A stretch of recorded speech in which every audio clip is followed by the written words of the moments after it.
स्वागत है आज की नई क्लास में। और क्लास शुरू करने से पहले कुछ चीज़ें मैं आपसे बता दूं कि आप इस समय मेंटली फ्री होने चाहिए, स्ट्रेसफुल नहीं होने चाहिए, परेशान नहीं होने चाहिए, या बहुत ज़्यादा थकावट नहीं होनी चाहिए, अदरवाइज आपका मन यहाँ पर पढ़ाई में नहीं लगेगा। और मैं अक्सर कहता हूँ कि जब भी आप क्लास करते हो तो उस समय आपको पूरी तरह से तैयार होकर आना है कि अब मैं पढ़ाई करने जा रहा हूँ, तब ज़्यादा मज़ा आएगा। और दूसरी चीज़, आपके हाथ में पेन कॉपी ज़रूर होनी चाहिए।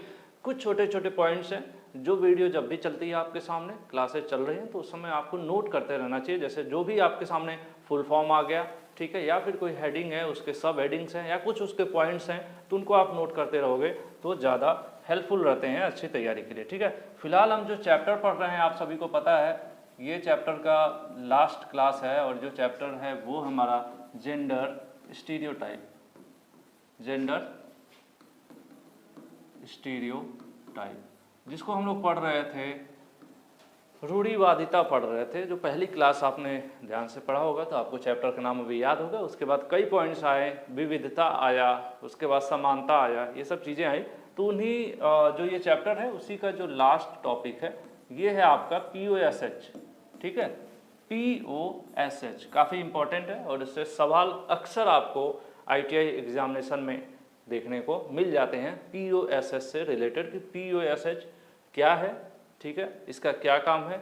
ये दो चीज़ें आपको अहम है जानना, और मैं पूरी कोशिश करूँगा कि आपको ये अच्छे से समझा पाऊँ। ठीक है, और इसमें आपको भी पूरा साथ देना है मेरा। ठीक है, मैं समझाना चाह रहा हूँ तो आपको पूरा समझना भी जरूरी है। हम इसमें क्या पढ़ेंगे, सेक्सुअल हरासमेंट क्या होता है, ठीक है, यौन उत्पीड़न क्या होता है, खास करके वर्क प्लेस की बात होगी। और मैं लगातार आप लोगों को बता रहा हूँ, जब भी वर्क प्लेस वाला शब्द आए, वर्क प्लेस जिसको हिंदी में कार्य स्थल लिखा होगा जगह जगह, तो उससे आपको कंफ्यूज नहीं होना है। वर्क प्लेस एंड कार्य स्थल जो है, कार्य स्थल दोनों सेम चीज़ है। और ये क्या होता है, मैंने इसके पहले की क्लास में बताया था कि हर वो जगह जहाँ पर हम काम करते हैं, नौकरी करते हैं, उसको वर्क प्लेस कहा जाता है। वो इंडस्ट्री हो सकती है, इंडस्ट्री, फैक्ट्री, कंपनीज, जो भी कहें एक ही शब्द हो गए, कोरिलेट करते हैं। हॉस्पिटल हो गया जहाँ पर 100-50 लोग काम कर रहे हैं, कॉलेज, यूनिवर्सिटी, अन्य प्रकार के मॉल वगैरह, ऐसे जहाँ पर भी नौकरी की जा सकती है। ठीक है,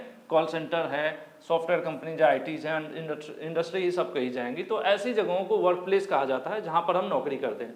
तो नौकरी के दौरान यौन उत्पीड़न या सेक्सुअल हरेसमेंट क्या होता है वो हम जानेंगे इसमें। और उसकी जो रोकथाम होता है, फुल फॉर्म इसका मतलब यही है, प्रिवेंशन ऑफ सेक्सुअल हरासमेंट। और इसका फुल फॉर्म भी आपसे अक्सर एग्जाम में पूछ देता है।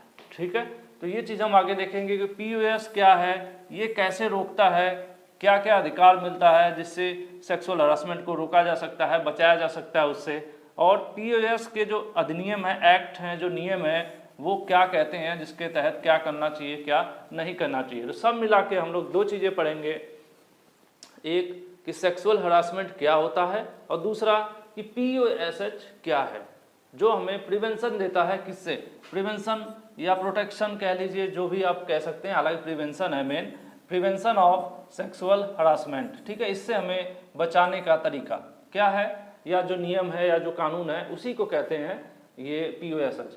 कार्यस्थल पर यौन उत्पीड़न की रोकथाम, प्रिवेंशन मतलब वही है, किसी चीज़ से बचाव करना। ठीक है, तो ये है इसका हिंदी में फुल फॉर्म लिखा है, इंग्लिश में भी हमने आपको बता दिया। ठीक है, अब हम सबसे बड़ी चीज़ जानते हैं, आपको कुछ चीज़ें ऊपर की जो पॉइंट्स हैं उनको आपको ध्यान नहीं देना है। ठीक है, मैंने कुछ एक्स्ट्रा स्लाइड ले ली है जिससे आपको मैं समझा सकूं, और एक बार मैं देख लेता हूं कि ये विजुअल्स क्लियर हैं कि नहीं, क्योंकि यहाँ पर तो जानते ही हैं सब कुछ खुद करना पड़ता है ना। तो देखिए, सबसे पहले चीज़ कि मैं आपको बता दूं कि ये जो POSH जो अधिनियम होता है, इसकी पहले क्लास में मैंने बताया था कि जब भी ऐसा वर्क प्लेस जहां 10 से अधिक लोग काम करते हैं, तो वहां पर एक इंटरनल कमेटी बनाई जाती है जो ऐसे मामलों को डील करती है, समझती है, शिकायत को दर्ज करती है, उसके हिसाब से मतलब जो कानून के तहत कार्रवाई करती है, एक्शन लेती है। और हर फैक्ट्री, हर कंपनी की जिम्मेदारी है कि वो अपने यहाँ एक रोकथाम की कमेटी बनाते हैं, जिसको इंटरनल कमेटी भी आप कह सकते हैं। ठीक है, तो देखिए यहाँ पर क्या लिखा हुआ है कि 10 से ज़्यादा, क्या 10 से ज़्यादा कर्मचारी वाले हर संस्थान को internal complaint committee internal complaint committee बनानी चाहिए। इंटरनल मतलब आंतरिक कंप्लेंट कमेटी, मतलब वहाँ पर जो कोई भी काम करने वाले लोग हैं, अगर उनको कोई समस्या है, उस कंपनी के अंदर कोई माहौल में कोई दिक्कत है, कोई परेशानी है, कोई उसके साथ छेड़छाड़ कर रहा है, तो अपनी जो शिकायत है वो दर्ज कराएंगे कहाँ, इस कमेटी को जो उस कंपनी में बनाई गई है। और हर उस जगह बनाना जरूरी है जहाँ पर 10 से ज़्यादा लोग काम करते हैं। ठीक है, तो जहाँ पर 10 से ज़्यादा लोग नहीं काम करते हैं वहाँ के लिए क्या होता है, वहाँ के लिए भी स्पेशल कानून होता है कि वो अपने जिले लेवल पर जाके शिकायत अपनी दर्ज करा सकते हैं। ऐसा नहीं है कि जहाँ पर 10 से कम लोग काम कर रहे हैं तो ऐसी कमेटी नहीं बनी है।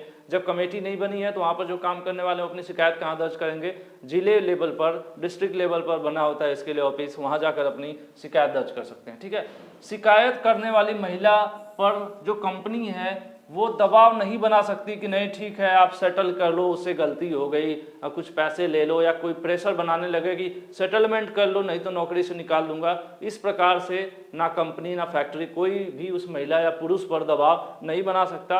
सेक्सुअल हरासमेंट के केसेज मैक्सिमम महिलाओं के साथ होते हैं, पुरुषों के साथ कम होते हैं, लेकिन ऐसा नहीं है कि ये नियम सिर्फ महिलाओं के लिए है, ये महिला और पुरुष दोनों लोगों के लिए नियम है, दोनों की सुरक्षा के लिए है।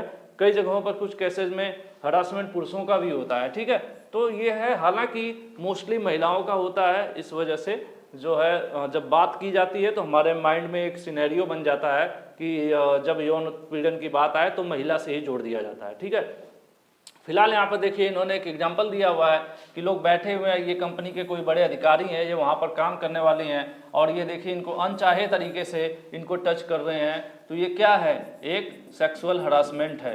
ठीक है, ये एक तरह का उत्पीड़न है। हरासमेंट मतलब उत्पीड़न। कुछ स्लाइड और हैं जिनके माध्यम से मैं आप लोगों को और क्लियर करना चाहूँगा। कुछ चीज़ों को अगर हम समझ जाते हैं तो पढ़ने की बहुत ज़्यादा ज़रूरत नहीं होती। जैसे शोषण जो है, जिसको हम हरासमेंट कह रहे हैं, हरासमेंट मतलब शोषण। ठीक है, शोषण यहाँ पर एक शारीरिक शोषण है जो फिजिकली आपको हरास किया जा रहा है। फिजिकली मतलब कोई महिला है आपके कंपनी की, जहां आप काम करते हैं, आपके साथ काम करती है, वो जब उसका आप रास्ता रोकते हैं, या फिर जबरदस्ती गले लगाते हैं, या फिर जबरदस्ती किस करने की कोशिश करते हैं, या फिर आप चुटकी काटते हैं, जबकि उसके लिए महिला सहमत नहीं है, आप जबरदस्ती ये काम कर रहे हैं। बार बार टकराते हुए जाना, धक्के देना, हाथ पकड़ना, या फिर किसी न किसी बहाने टच करने की कोशिश करना, ये सब टोटली क्या है, ये सब कहलाएगा फिजिकल हरासमेंट या शारीरिक शोषण। ठीक है, देखिए मैंने स्लाइड लिया है न्यूज़ 18 की साइट से। ठीक है, समझाने की कोशिश है तो कहीं से भी कंटेंट लिया जा सकता है। उसके बाद एक तरह से वर्बली,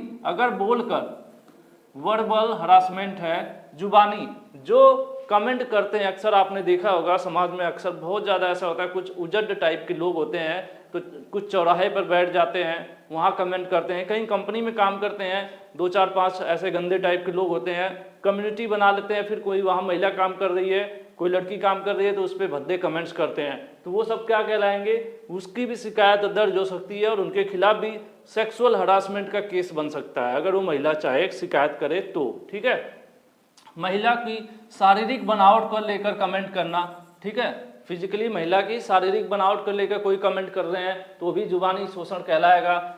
या फिर आप कोई सेक्सुअल बातें करने की कोशिश कर रहे हैं महिला के सामने, या फिर कोई डबल मीनिंग जोक सुना रहे हैं। ठीक है, या फिर कुछ महिला कुछ गाली दे रहे हैं जिसमें डराने और धमकाने की बात हो रही है, और गाली गलौच में आप महिला सूचक मतलब फीमेल वर्ड्स को इस्तेमाल करके गाली दे रहे हैं, तो ये सब कुछ क्या आएगा, ये सब भी हरासमेंट के अंदर आएगा, और ये सब जुबानी हरासमेंट या वर्बल हरासमेंट कहलाएगा, और इसके खिलाफ भी शिकायत कर सकती है महिला, और आपके खिलाफ केस बन सकता है, आपके खिलाफ पूरा एक्शन लिया जा सकता है। उसके बाद कुछ देखिए, पहले हमने क्या पढ़ा, फिजिकल पढ़ा, फिजिकल शारीरिक रूप से, फिर हमने जुबानी रूप से पढ़ा, और कुछ है जिसमें क्या होता है, जुबानी रूप से बोला नहीं जाता है, उसको क्या कहते हैं, नॉन वर्बल।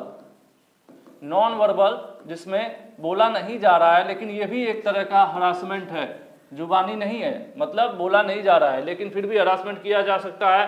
कैसे, कोई ऐसी पोजीशन बनाते हुए जो कि ठीक नहीं है, इशारे करना, गंदे इशारे करना, या फिर मोबाइल फ़ोन पर कुछ सेक्सुअल कंटेंट दिखाने की कोशिश करना, गंदे मैसेजेस भेजना, या फिर मना करने पर भी व्हाट्सएप पर उल्टी सीधी तस्वीरें फ़ोटो मांगना, या फिर सीटी बजाना और गलत तरीके से घूरना, और ये सब आप देखे होंगे हमारे समाज में बहुत ही आम चीज़ें हैं, ठीक है।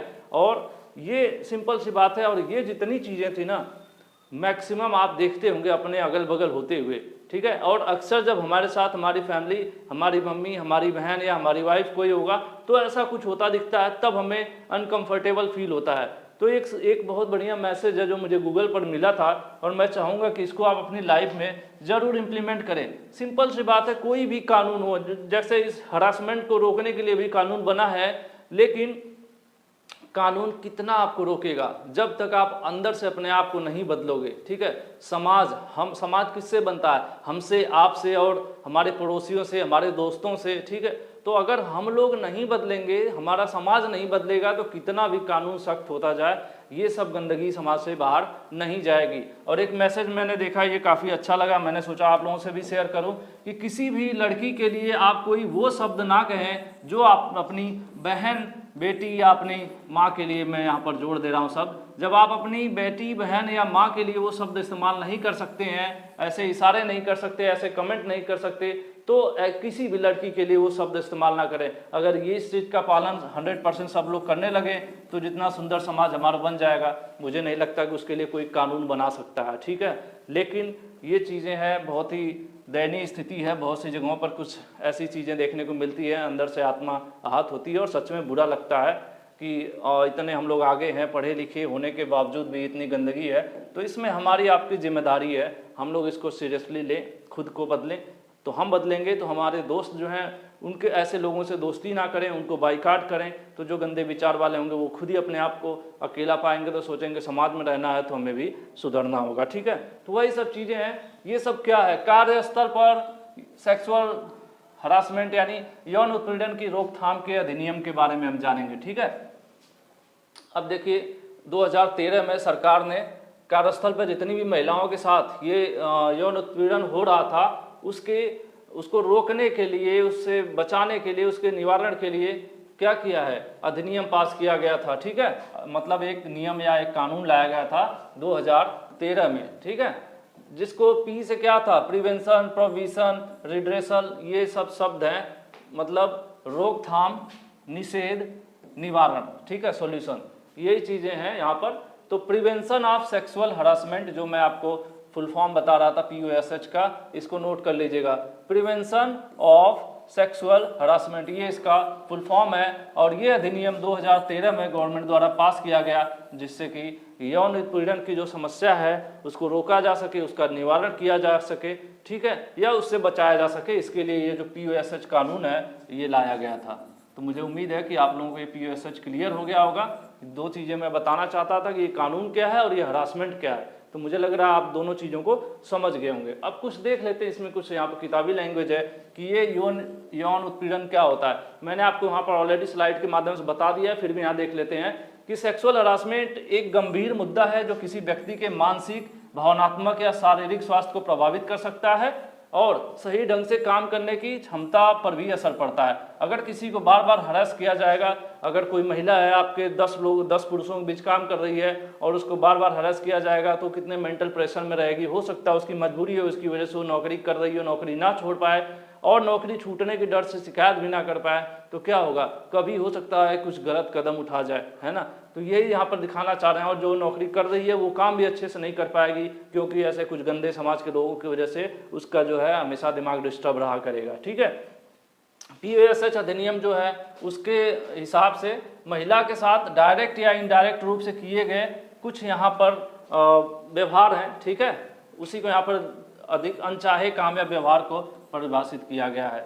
POSH मतलब यही कहता है कि कुछ ऐसे काम जो महिला को डायरेक्टली इनडायरेक्टली उसके साथ किया जाता है जो कि महिला को पसंद नहीं है, ठीक है, उसको POSH के अधिनियम के अंतर्गत क्या किया गया है? डिफाइन किया गया है। जैसे किसी कार्य के बदले सेक्सुअल फेवर यानी कि यौन संबंध की मांग करना। अक्सर आपने फिल्म इंडस्ट्रीज में ऐसी गंदी चीज़ें आपने सुना होगा कि जल्दी जो है डायरेक्टर ने कुछ ऐसी डिमांड कर दी जिससे उसको अच्छा रोल मिल सके या मूवी में लीड रोल मिल सके। या फिर कई बार आपने सुना होगा कि इंडस्ट्री में प्रमोशन के लिए जो है HR मैनेजर ने कुछ ऐसी गंदी मांग की महिला से, ठीक है। तो ये सब POSH के अंतर्गत आता है। इन चीज़ों से बचाव या इनके खिलाफ शिकायत की जा सकती है। अश्लील तस्वीरें, वीडियो आदि दिखाना, सेक्सुअल कमेंट करना, जो मैंने आपको इसके पहले बता दिया है, डायरेक्ट या अनडायरेक्ट रूप से अपने वर्क प्लेस पर, ठीक है, कुछ अच्छा व्यवहार, ऐसे व्यवहार का ऑफर करना जो कि गलत है, ठीक है। तो ये सब चीज़ें मैंने आपको पहले स्लाइड में बता दिया था, वही यहाँ पर कुछ लिखित रूप से हैं, ठीक है। अब इसके अंतर्गत कुछ नियम है, POSH के अंतर्गत कुछ नियम है जिनको हमें यहाँ पर देखना चाहिए। जैसे कि प्रत्येक संगठन की एक POSH नीति होनी चाहिए, ठीक है। मतलब कोई भी कंपनी या ऑर्गेनाइजेशन है उसमें एक POSH की नीति होनी चाहिए, कुछ नियम कानून बने होने चाहिए। जैसे कि यौन उत्पीड़न की जो परिभाषा है क्या है, शिकायत समाधान प्रक्रिया वो क्या है, कर्मचारियों के अधिकार क्या है इसके अंतर्गत, इंटरनल कमेटी में सदस्य कौन कौन से हैं उनका विवरण होना चाहिए, और संगठन या जो इंडस्ट्री है उसकी संस्कृति के अनुसार क्या करना है क्या ना करना है, इसकी भी एक लिस्ट कंपनी में बनी होनी चाहिए, ठीक है।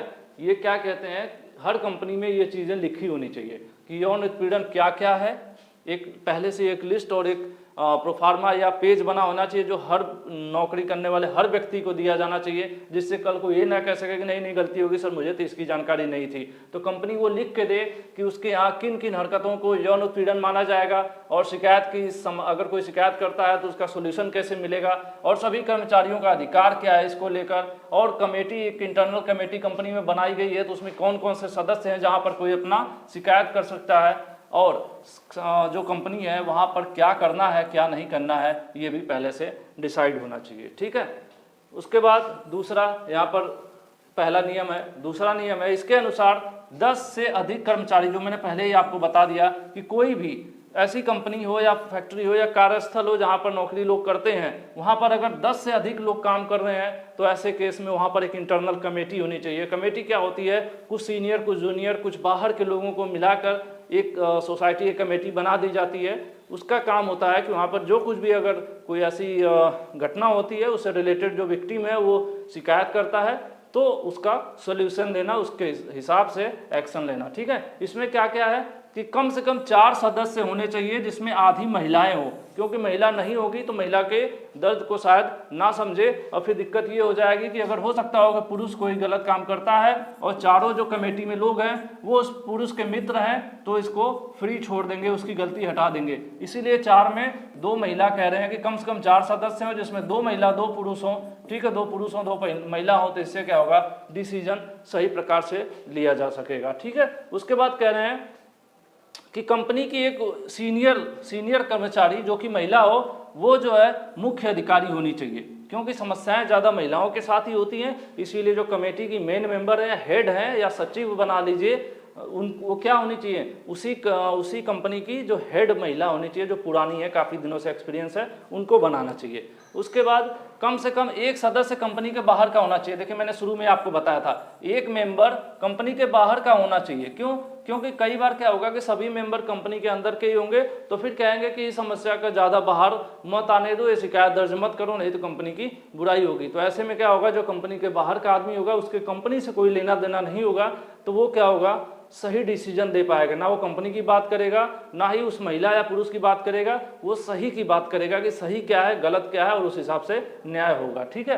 तो इसलिए एक बाहर का भी आदमी होना जरूरी है। दूसरा नियम था, तीसरे में क्या है, सभी कंपनी में, ठीक है, सभी कंपनी में जो दर्ज किए गए मामले हैं, POSH में अगर कितने दर्ज किए गए हैं मामले, इसका जो एनुअल रिपोर्ट है वो DM जिलाधिकारी के पास हमेशा पहुंचानी चाहिए या हमेशा वहां पर रिपोर्ट करनी होगी, ठीक है। ये नियम कहता है, पोस्ट कहता है कि आपकी फैक्ट्री में पूरे साल के अंदर कितनी ऐसी घटना हुई तो उसका आपने निवारण क्या किया, उसकी रिपोर्ट हर साल DM ऑफिस आपको पहुंचाना है, आपकी जिस जिले में आपकी कंपनी है। उसके बाद कर्मचारियों को POS के प्रति जागरूक करना है और लगातार इन नियमों और इन कानून के बारे में बताते रहेंगे, अवेयर करते रहेंगे, तो कहीं न कहीं सुधार भी होगा, घटनाएं भी कम होंगी, ठीक है। उसके बाद वही चीज 10 से कम, जो मैंने आपको पहले शुरू में बोला था, 10 से कम वाले अगर ऐसी कर्मचारी हैं, जैसे ऐसा कोई कंपनी है जिसमें 8 या 9 लोग ही काम करते हैं, 10 नहीं हो रहे हैं, जबकि नियम ये कहता है कि 10 या 10 से अधिक लोग हैं तो वहाँ पर एक इंटरनल कमेटी होनी चाहिए जो ऐसे मामलों को देखे।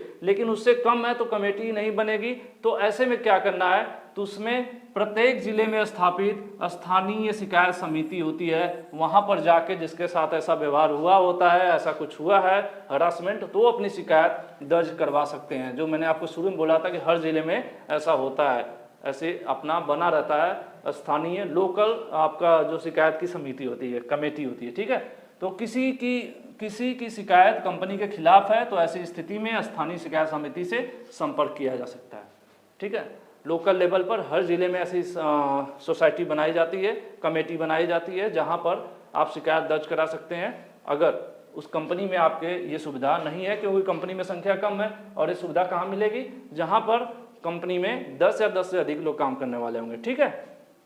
अब इस चैप्टर के लास्ट पॉइंट है जो मैं आपको समझाने की कोशिश कर रहा हूँ, क्योंकि हालांकि किताबें अगर आप देखोगे तो किताब में 1000 पेज होता है, तो हर पेज को पढ़ना जरूरी नहीं होता, क्योंकि बहुत कुछ होती है चीज़ें। तो अगर हम मेन जो महत्वपूर्ण पॉइंट्स हैं उनको पढ़ लें तो हम समझ लीजिए, कई बार होता है कि जो चीज़ें मैं आपको एक स्लाइड में बता दे रहा हूँ, अब देखिए शुरू में ही मैंने तीन स्लाइड दिखाया था और सब कुछ आपको बता दिया था, वही चीज़ें रिटर्न में है तो रिटर्न में थोड़ा लंबा लग रहा है, लेकिन ओवरऑल उनका क्या आंसर क्या मिल रहा है, जो हमने शुरू में आपको बताया वही सब, ठीक है। तो इसलिए कहते हैं ना कि स्मार्ट लेबर बनने वाली बात की, थोड़ा आसान चीज़ें पढ़नी चाहिए। आसान क्या मतलब, सॉलिड पढ़िए, ठीक है, कम पढ़िए, सॉलिड पढ़िए। शिकायतकर्ता को घटना के 3 महीने के भीतर इंटरनल कमेटी के पास दर्ज करानी होगी, और ठीक है, सिंपल सी बात है, अगर किसी के साथ ऐसी घटना होती है तो 3 महीने के अंदर वो चाहे तो अपनी कंपनी में जो इंटरनल कमेटी बनी हुई है वहाँ अपनी समस्या दर्ज करा सकती हैं। लेकिन क्या करना होगा, 3 महीने के अंदर। कुछ स्पेशल केस में एक्स्ट्रा समय दिया जाता है, लेकिन नॉर्मली आपके साथ ऐसी कोई घटना हुई है तो 3 महीने के अंदर ही अपनी शिकायत दर्ज करें। बाद में दर्ज कराएंगे तो शायद वो ना रहे कहें कि इतने दिन आप कहाँ थे, ठीक है, पहली चीज़। दूसरी चीज, कानूनी मित्र, रिश्तेदार आदि भी हिंसा का शिकार हुई महिला की ओर से शिकायत दर्ज कर सकते हैं। अगर मान लो कुछ ज़्यादा डरी हुई है जिनके साथ ये हुआ है उस महिला के साथ, तो उनका कोई रिलेटिव, उनका भाई या फिर उनके माँ बाप या उनका कोई लॉयर, कोई भी ये शिकायत दर्ज करा सकता है। अगर महिला नहीं आ रही है, डर रही है या कोई अन्य वजह से, तो उनकी जगह ये उनका कोई भी रिलेटिव या रिश्तेदार या इस प्रकार से कोई उनका वकील है वो भी शिकायत को दर्ज करा सकता है, ठीक है, पहला पॉइंट। दूसरा देखते हैं, जो इंटरनल कमेटी के पास शिकायत के मामले को समझेगी, जो भी शिकायत हुई है, क्या होगा, जो शिकायत है वो दर्ज हो गई, अब जो कमेटी होगी वो क्या करेगी, मामले को समझेगी और उसको सही करने की, मतलब सॉल्व करने की कोशिश करेगी, और फिर उसे 90 दिन के भीतर जांच करके 10 दिनों में रिपोर्ट जमा करनी होगी, ठीक है। मतलब शुरू में 3 महीने के अंदर, यानी अभी लगभग 90 दिन के अंदर आप ये करते हैं, फिर दूसरी जो कमेटी है वो 90 दिन के अंदर आपको उसको जांच कंप्लीट करना है, और जांच कंप्लीट करने के बाद 10 दिनों में रिपोर्ट जो है वो क्या करेंगी, जमा करेंगी, और पैसे के लेन देन के रूप में सुलह नहीं करवाएगी, ठीक है। ये सबसे इंपॉर्टेंट पॉइंट है, इससे सवाल भी आपसे पूछा जा सकता है कि जो इंटरनल कमेटी है, अगर आपके साथ कोई घटना हुई, आपने इंटरनल कमेटी के पास शिकायत किया 3 महीने के अंदर, तो इंटरनल कमेटी की जिम्मेदारी है कि 90 दिन के अंदर उस मामले पर पूरी जांच करे, उसके हिसाब से कार्रवाई करे, रिपोर्ट दे, ठीक है। ऐसा ना करे कि वो ये नहीं कर सकती कि आपको पैसे का लालच देने लगे और कहे कि चलो मैं आपकी सेटलमेंट करवा देता हूँ। सेटलमेंट नहीं होता है, किसी भी हालत में नहीं किया जाता है, नियम यही कहता है, ठीक है। उसके बाद कंपनी को 60 दिन के भीतर कार्रवाई करनी होगी, और अगर शिकायतकर्ता समाधान से नाखुश है तो वो न्यायपालिका यानी कोर्ट जा सकता है, कोर्ट जा सकता है। जो शिकायत किया है, अगर उसको लगता है कि कंपनी की कमेटी ने सही डिसीजन नहीं लिया है, वो संतुष्ट नहीं है, तो क्या हो सकता है, इसी बेसिस पर इनका ये जो शिकायत है उस शिकायत को लेकर वो कोर्ट भी जा सकते हैं, ठीक है। उसके बाद अगला पॉइंट है, यदि कंपनी कार्रवाई करने में विफल रहती है तो उस पर जुर्माना लगाया जा सकता है और उसका लाइसेंस भी रद्द किया जा सकता है, ठीक है। सबसे इंपॉर्टेंट पॉइंट, कंपनी के साथ भी एक्शन लिया जा सकता है। अगर आपने शिकायत दर्ज की और कंपनी क्या करती है, उसका कोई सॉल्यूशन नहीं देती है और ढीला डवाली करती है, आपको टालती रहती है, आप ऐसे ही मतलब सोचती है कि इनको टाल दो, इनको इसके मतलब जो भी है, हो सकता है कंपनी का कोई खास मेंबर हो, कोई बड़ी पोस्ट वाला हो जो ऐसी हरकत किया हो, तो कंपनी उसको बचाने की कोशिश करेगी। तब आप चाहें तो कंपनी के खिलाफ जो है शिकायत दर्ज करवा सकते हैं, कोर्ट केस कर सकते हैं, और ऐसे में अगर सब कुछ सही रहा तो कंपनी का लाइसेंस भी निरस्त किया जा सकता है और कंपनी को बंद भी करवाया जा सकता है। ऐसे मामलों में काफ़ी सख्त है ये नियम, ठीक है। तो ये सब नियम किसके अंतर्गत आता है, उस नियम को हम कहते हैं POSH prevention of sexual harassment. तो यही चैप्टर था जिसमें हमने जाना POSH क्या है और सेक्सुअल हरासमेंट क्या है। और मुझे उम्मीद है कि आप लोगों को पूरी तरह से समझ में आ गया होगा। खास करके इसका जो फुल फॉर्म है वो आपको जरूर याद रहना चाहिए। और कुछ पॉइंट्स जो जगह जगह मिले थे, जैसे कि 10 लोगों से कम की कंपनी है तो लोकल जिले लेवल पर समिति में आपको शिकायत करना होगा। 10 लोगों से बड़ी संख्या में वहाँ पर काम करने वाले लोग हैं तो उस कंपनी में इंटरनल कमेटी होनी चाहिए। इंटरनल कमेटी को क्या करना है, 90 दिनों के अंदर क्या है, जांच करके रिपोर्ट देनी होती है। और जो जिसके साथ घटना हुई है वो क्या करना है, उसको भी 90 दिनों के अंदर अपनी जो है शिकायत दर्ज करवानी होती है। तो ये जो इंपॉर्टेंट पॉइंट्स हैं, ठीक है, वो जरूरी है, क्योंकि इनसे क्या होता है, इनसे रिलेटेड क्वेश्चन बन सकता है। ठीक है, तो आज की क्लास में इतना ही। और यहाँ पर ये चैप्टर होता है आपका फिनिश। अब अगली क्लास में मिलेंगे आपसे किसी न्यू क्लास न्यू चैप्टर के साथ। Thank you.